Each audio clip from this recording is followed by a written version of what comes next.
I am Clifford Alderman, 67 years old, and for the last 3 months, I have been acting like a fool. Last Saturday evening, I threw a dinner to mark what would have been my 50th wedding anniversary with my late wife, Vivian. 180 guests, a ballroom at the Grand Lakeview in Columbus, and my son, Nolan, seated 4 chairs away from me, quietly mixing something into my bourbon when he believed nobody was watching. He grinned at me from across the table, that familiar, relaxed, self-assured smile I had seen on him his entire life. I grinned back. What he did not realize was that I had been observing him for 3 months.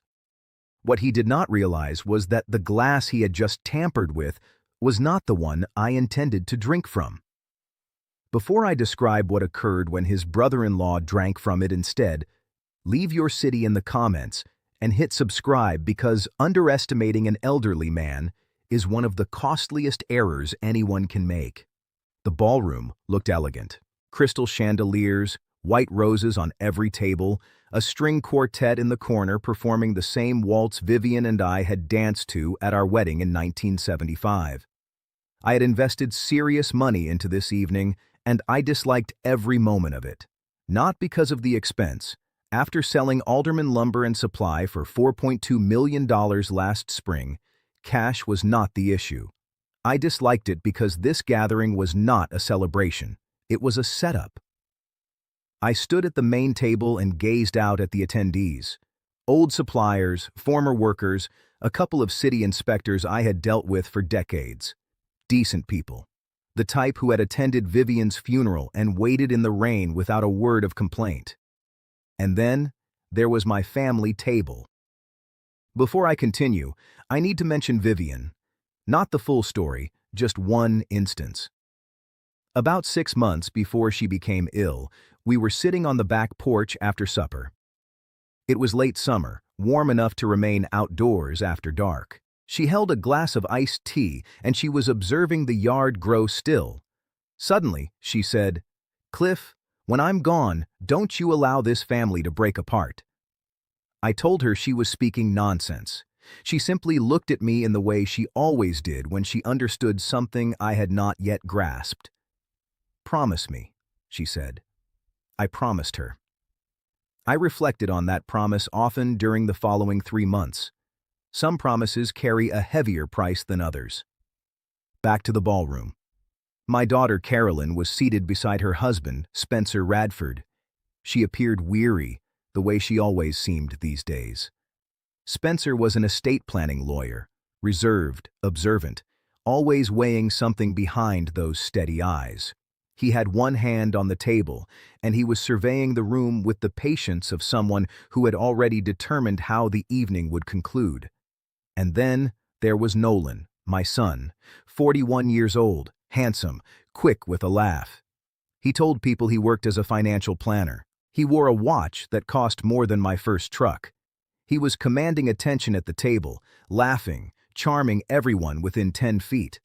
Looking at him that night, I remembered the boy who used to ride with me on Saturday mornings to open the yard. He would have been 9 or 10. He enjoyed operating the radio and debating which station to play. I always let him choose. That boy and the man seated at my family table were not the same individual. It had taken me a long time to accept that. I tapped the microphone. The room fell silent. "Thank you all for coming," I said. "I know Vivian is looking down tonight, probably reminding me I spent too much on the flowers." A few chuckles rippled through the crowd. 50 years since that strong-willed, beautiful woman agreed to marry a fellow with sawdust on his boots and a pickup held together with hope. She believed in me when no one else would. She constructed this life with me piece by piece. I paused. I glanced at Nolan. He lifted his glass toward me. His smile was flawless. His eyes were focused somewhere else entirely. I raised my glass to the room, to Vivian. The response came back warm and genuine. I watched Nolan take a sip, place his glass down, and then let his gaze shift to the glass in front of me, the one he had prepared. He was waiting. I excused myself from the head table and moved among the guests, shaking hands, accepting condolences disguised as well-wishes. But I kept Nolan in the corner of my eye the entire time. He seemed relaxed now, leaning back in his seat, certain the difficult part was finished. When I returned to the family table, I approached from the opposite side, coming up from behind. I leaned down near Nolan's ear and spoke softly. "Son, can I borrow you for a moment? There is something about your mother I want to show you in the hallway." He stood up right away. He always did when I brought up Vivian. That was the moment. While Nolan walked ahead of me toward the hallway, Garrison Holloway, my lawyer of 20 years who had been standing close by with a drink in his hand like any other guest, moved to the table and made the swap. 2 seconds, smooth. Nobody noticed a 63-year-old man adjusting a glass on a busy table. Nolan's brother-in-law, Spencer Radford, the man who had been quietly preparing guardianship documents for the past 2 months, picked up the wrong glass and took a deep drink. I guided Nolan back inside a minute later, told him I had simply wanted to express how much his mother had loved him. He appeared slightly uneasy. "Good." I sat back down. The glass in front of me now was clean and untouched. I lifted it to my lips and pretended to sip. Across the table, Nolan observed me, expecting a stumble, slurred speech, any indication at all. I gave him none. Then Spencer made an odd noise. It began as a cough, then his hand moved to his throat. His face, which had been reddened from the wine, turned completely pale.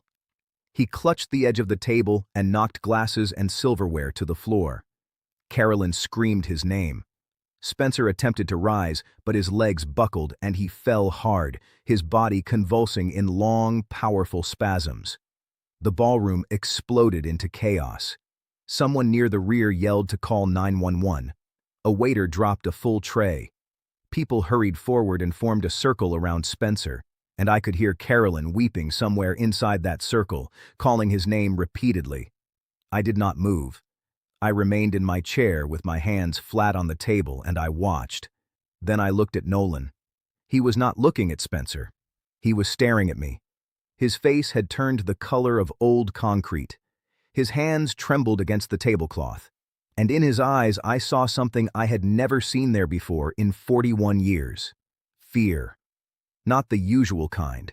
The kind that arrives when a man realizes the ground beneath him is no longer firm. I held his gaze for a moment. Then I looked away, calm as a man watching a storm approach from afar. The paramedics arrived in 8 minutes. They treated Spencer right there on the ballroom floor, stabilized him, and placed him on a stretcher. Hotel security escorted the guests out in groups.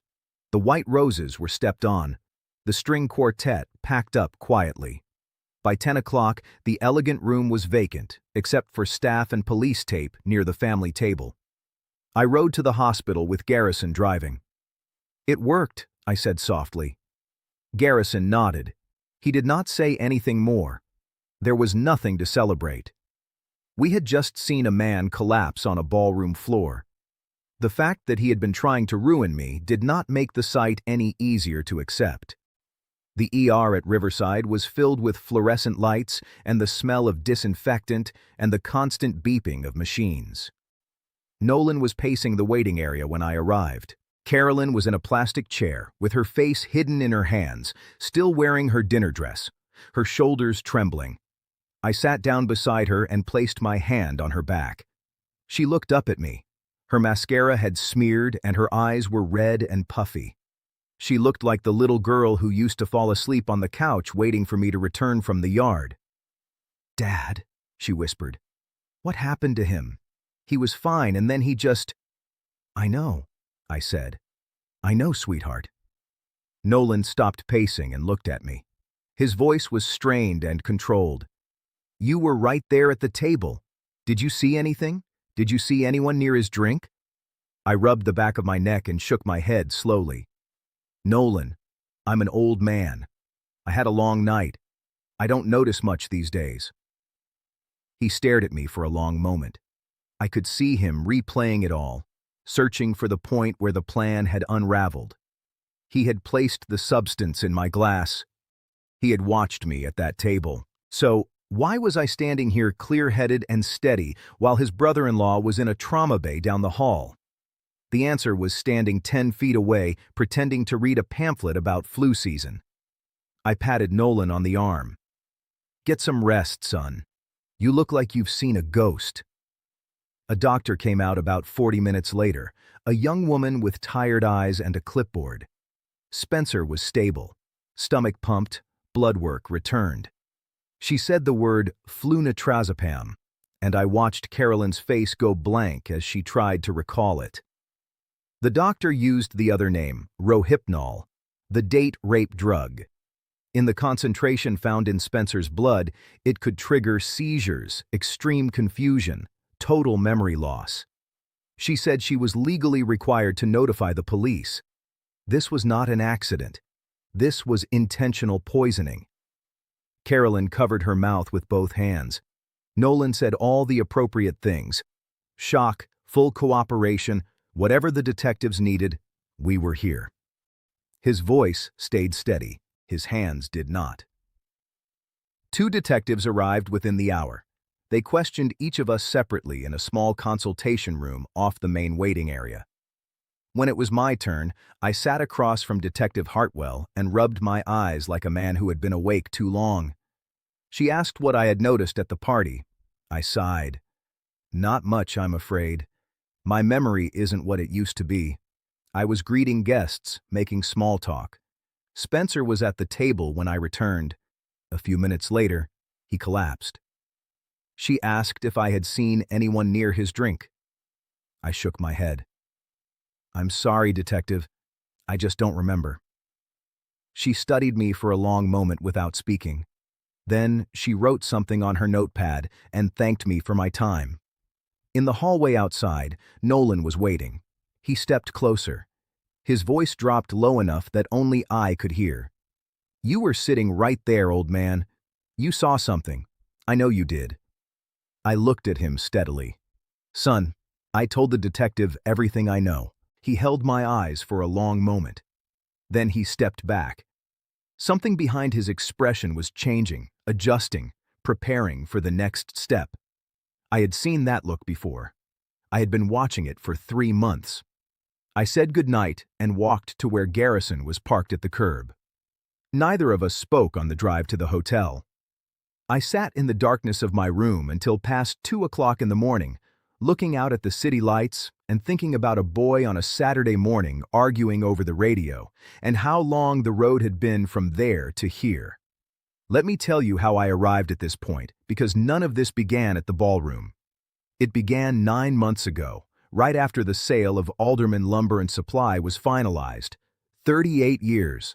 That company had been built from a single flatbed truck and a line of credit I had no right to receive. Vivian managed the books for the first 6 years at the kitchen table after the children were asleep. By the time I sold it, we had 4 locations, 61 employees, and contracts with 3 of the largest commercial builders in Central Ohio. The buyer was a national supply chain group from Atlanta. They paid $4.2 million, and I signed the papers on a Tuesday morning and drove home and sat in the driveway for about 20 minutes before I went inside. I was ready to retire. Vivian had been gone 18 months, and without her the work felt empty. I wanted to rest, spend more time with Carolyn, maybe travel some, do the things we had always planned once there was time. Then Nolan began calling. At first it was casual. "Dad, you should consider what you're doing with the money. A savings account is not a plan. You need someone actively handling that portfolio." I thanked him and shifted the topic. The next week, Carolyn called. Her voice was cautious and practiced. She said she and Nolan were concerned about me handling all that money by myself at my age. She said Nolan truly knew what he was doing and maybe I should let him assist. I told her I would consider it. Instead, I called Garrison. I had known Garrison Holloway for 20 years. He managed the legal aspects of the business, drafted my contracts, kept me out of trouble more than once. He was not the type to get excited or worried. He simply listened, asked 2 or 3 sharp questions, and then went to work. 3 weeks later, he came to my house with a folder. Nolan held a financial planner license. That part was legitimate, but he had not had a real client in over 2 years. What he had been doing instead was operating a small Ponzi scheme, using money from new investors to pay returns to earlier ones. The entire setup was maybe 6 months from falling apart. On top of that, he owed $380,000 in gambling debts and personal loans from people who were not known for patience. Some of those people had been calling his cell phone daily for the past month. Garrison placed another document on the table. Nolan had created a trust account in my name, my details, but I had never signed any of the pages. It was already prepared to accept transfers. "There is more," Garrison said. He slid a third document across. Spencer Radford had been preparing emergency guardianship documents. The legal structure was already in place. If a licensed doctor certified that I was mentally unfit, Spencer could file the petition on a Monday morning and gain control of my accounts by Tuesday afternoon. Complete legal authority over my finances, my medical choices, everything. I leaned back in my chair and looked at the ceiling for a moment. "And Carolyn?" I asked. Garrison stayed quiet for a second. "I don't believe she knows the complete situation. Spencer has been cautious about what he shares with her. She thinks this is about protecting you." I considered that for a while. Carolyn had always trusted the people she loved. It was one of her finest qualities, and it had made her easy to manipulate. "What do we do?" I asked. "We let them believe it is succeeding," Garrison said, "and then we record everything." So that is what I did. For 3 months, I performed the role. I began repeating myself in conversations. I left my reading glasses in the refrigerator and made certain Nolan heard about it. I let him catch me staring at bank statements with an empty look, as if the numbers no longer made sense.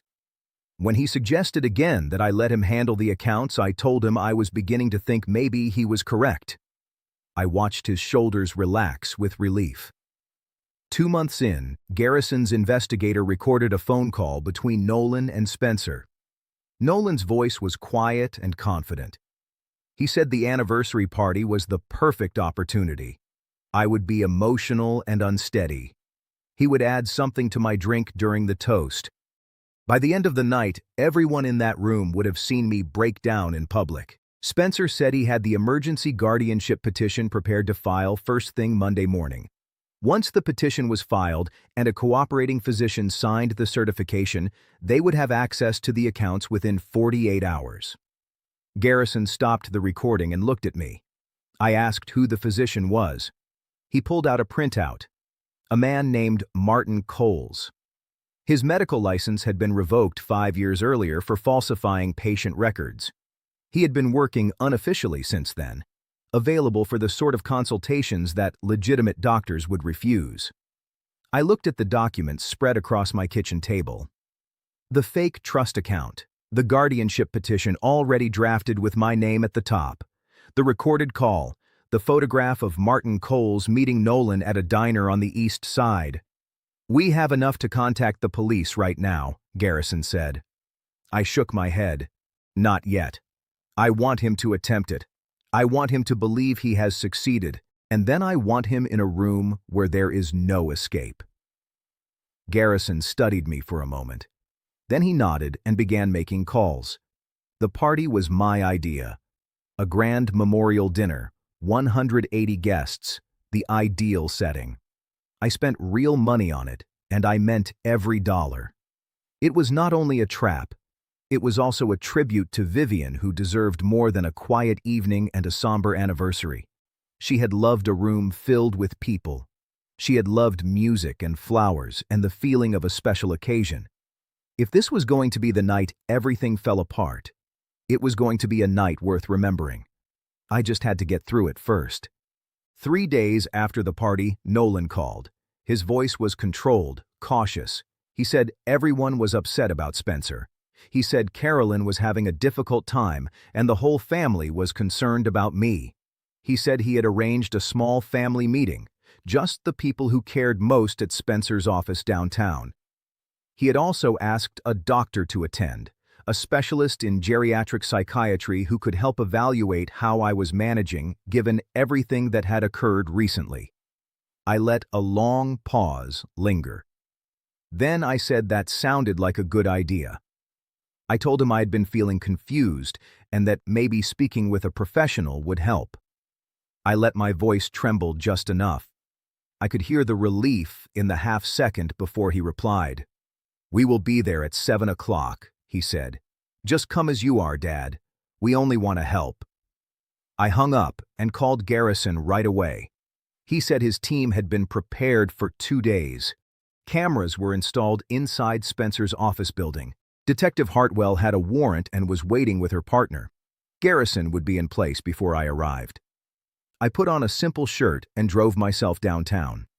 I walked into Spencer's office at 7 minutes past 7, moving slowly, looking around the reception area like a man trying to recall where he was meant to be. Nolan met me at the door and guided me by the elbow into the main conference room.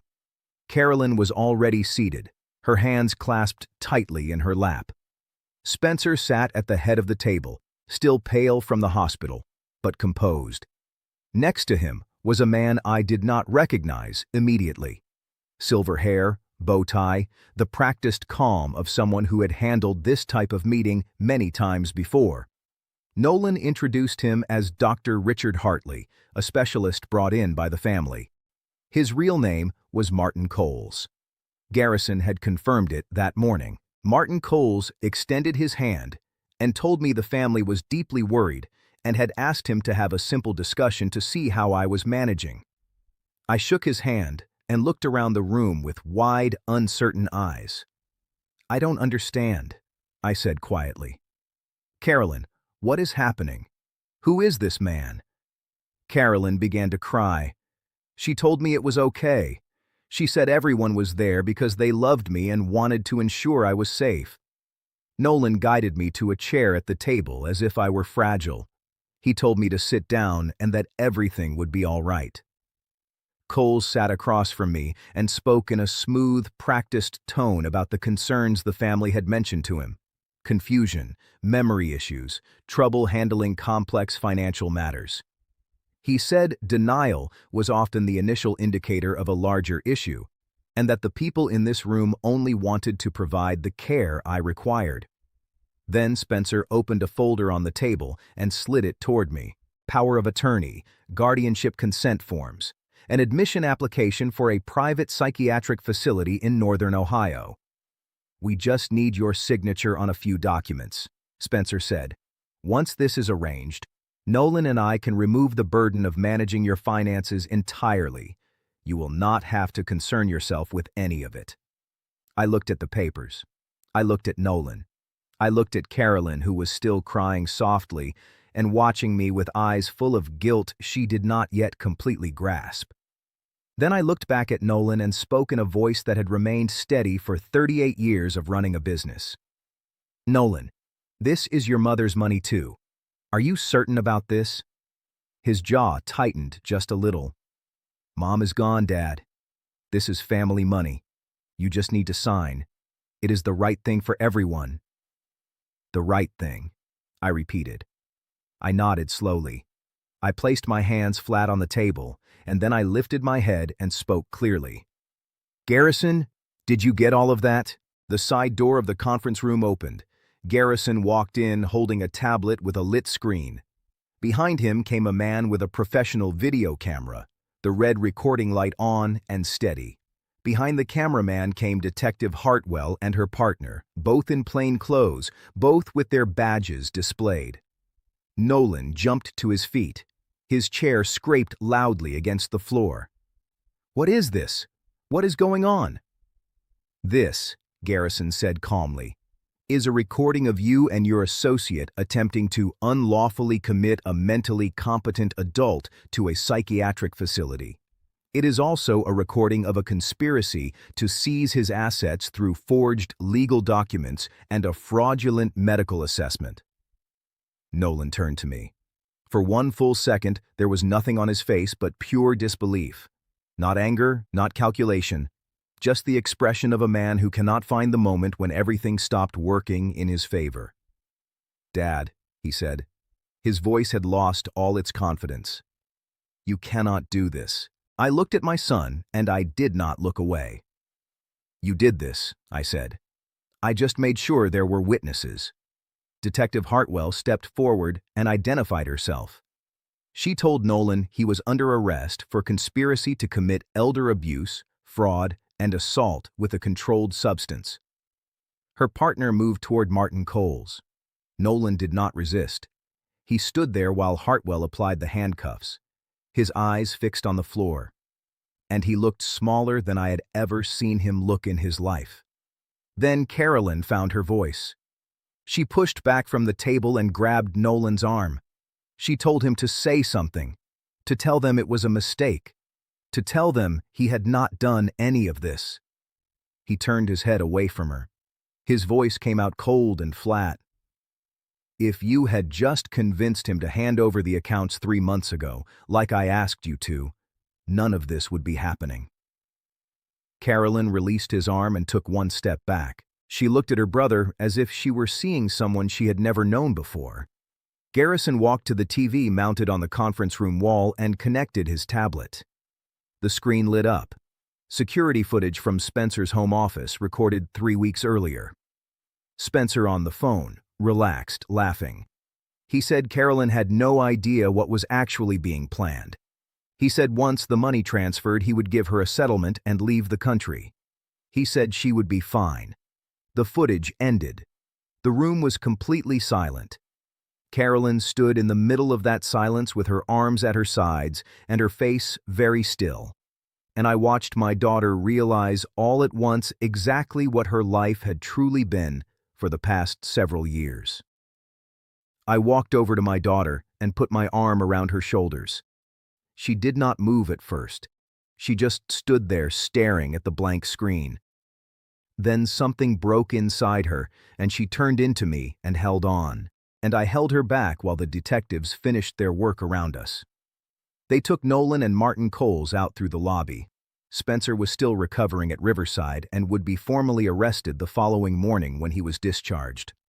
Garrison packed up his equipment quietly and gave me a nod on his way out. By 9 o'clock, it was just Carolyn and me in that conference room sitting side by side at the table where her husband had placed the documents he wanted me to sign. We sat there for a long time without saying much. She asked me how long I had known. I told her about 9 months from the first time Garrison came to my house with the folder. She asked why I had not told her sooner. I said I was not certain how much she knew. I said I needed to be sure before I said anything that could not be taken back. She nodded slowly. She was not angry. She was just worn out in the way people become when they have been carrying something heavy for a long time without realizing it. Around midnight, a nurse called from Riverside. Spencer had asked to see Carolyn. She looked at me and I told her she did not have to go if she was not ready. She said she needed to hear it from him directly. I drove her to the hospital and waited in the lobby while she went in. She was in there for about 25 minutes. When she came back out, she was dry-eyed and very quiet. She did not tell me what he said, and I did not ask. On the drive home, she looked out the passenger window for a long time. Then she said, "I knew something was wrong. Not about the money, not about any of the details, but I knew something was wrong, and I convinced myself I was imagining it." I kept my eyes on the road. "That is how it works," I said. "They count on you talking yourself out of what you already know." She moved back into her old room for a while after that. We did not talk much at first. The house was quiet in a different way than it had been since Vivian died. Not the quiet of absence, but the quiet of two people figuring out what came next. Slowly, things changed. Carolyn started taking on her design clients again. She returned to running in the mornings. Genuine laughs began replacing the careful, measured ones she had been offering for years. The trials came 6 months later. Nolan received 10 years for conspiracy to commit elder abuse, fraud, and assault with a controlled substance. Spencer received 7 years for conspiracy and guardianship fraud. Martin Coles took a plea deal, 3 years in exchange for complete testimony against both men. I was in the courtroom for every verdict. I watched Nolan's face when the foreman said guilty. He looked at me as the officers moved him toward the door. I did not look away, and I did not look satisfied. There was no satisfaction in it. That was my son. I had taught him to drive in the parking lot of the original yard on Morse Road. I had watched him graduate. I had kept a photo of him in my wallet for 41 years. None of that vanishes just because a man turns out to be someone other than who you raised him to be. It just becomes a different kind of weight. What I felt was closer to finished. After 9 months of watching and waiting and holding the whole thing together alone, it was simply finished. Garrison and I started discussing what to do with the money about a month after the verdicts. $4.2 million sitting in accounts felt different than it once had. Not tainted, but waiting to be directed towards something meaningful. We established the Alderman Foundation the following spring. Legal defense, private investigation services, and a hotline for older people who suspect they are being targeted by family members or people close to them. The calls started arriving almost immediately. A man in Indiana whose son had been forging his signature on transfer documents. A woman in Kentucky whose caregiver had been gradually emptying her checking account for 18 months. A retired couple in Michigan whose nephew had already taken $140,000 and was back asking for more. We helped them all. Carolyn joined the foundation 4 months after it opened. She started by answering phones and ended up leading victim services. She is good at it in a way that took me a while to understand. She knows how these situations feel from the inside. She knows how a person can love someone and still overlook what that someone is doing to them. She sits with families and shares her own story and shows them that there is a path forward. Last week, a young man named Fletcher came into my office. He was maybe 27, anxious, holding a folder against his chest. He said his grandfather was being exploited by someone the family had trusted for years. He said the family lawyer told them there was nothing that could be done. He said he had heard about the foundation and did not know where else to turn. I looked at this young man who had driven across town on a weekday afternoon because he loved his grandfather enough to fight for him. I thought about Nolan. I thought about Carolyn. I thought about Vivian on the back porch telling me not to let this family fall apart. I told Fletcher to sit down and tell me everything. He sat, he talked, I listened. When he finished, I picked up the phone and called Garrison. New case. Get the team together. I hung up and looked at Fletcher. I told him we were going to help his grandfather. That was a promise. He started to cry. I shook my head. Do not thank me yet. Thank me when he is safe. I watched him walk out and I thought about what Nolan had said to me in that conference room. You just need to sign. You cannot do this. I smiled. He thought gray hair meant a slowing mind. He thought grief made a man vulnerable. He thought patience was the same thing as weakness. My name is Clifford Alderman. I'm 67 years old. I run a foundation that helps people like me. And every single day I wake up grateful for the life I still have. If someone is doing this to you or someone you love, reach out, drop a comment, send a message, tell me your story. You do not have to handle it alone, and you do not have to figure it out from scratch. Thanks for watching my video. Like and subscribe.